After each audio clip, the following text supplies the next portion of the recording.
যদি আপোনালোকে logo design কৰিব জানে বা যদি আপোনালোকে নাম ভাবিব জানে তেনে আপোনালোকৰ এটা ভাল খবৰ আছে সিম্পলি আমাৰ সেন্ট্ৰেল গভৰ্ণমেণ্টৰ ফালৰ পৰা এটা কম্পিটিশন অৰ্গেনাইজ কৰা হৈছে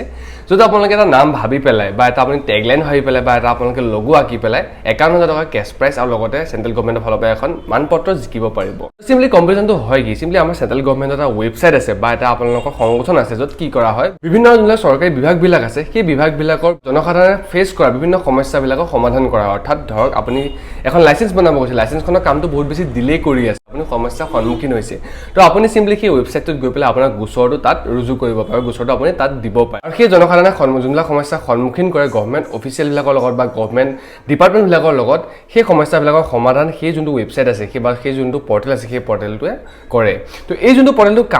কামখিনি সিম্পলি আপুনি ডেছক্ৰাইব কৰিব পৰাকৈ বা এই কামখিনি আপুনি ৰিপ্ৰেজেণ্ট কৰিব পৰাকৈ এটা লোগো বা এটা টেগলাইন যেনেকৈ টেগলাইন আছে যে গছ থাকিলেহে মানুহ থাকিব তো তেনেকুৱা টাইপৰ টেগলাইন বা আপোনালোকে এটা লোগো আমাৰ চেন্ট্ৰেল গভৰ্ণমেণ্টক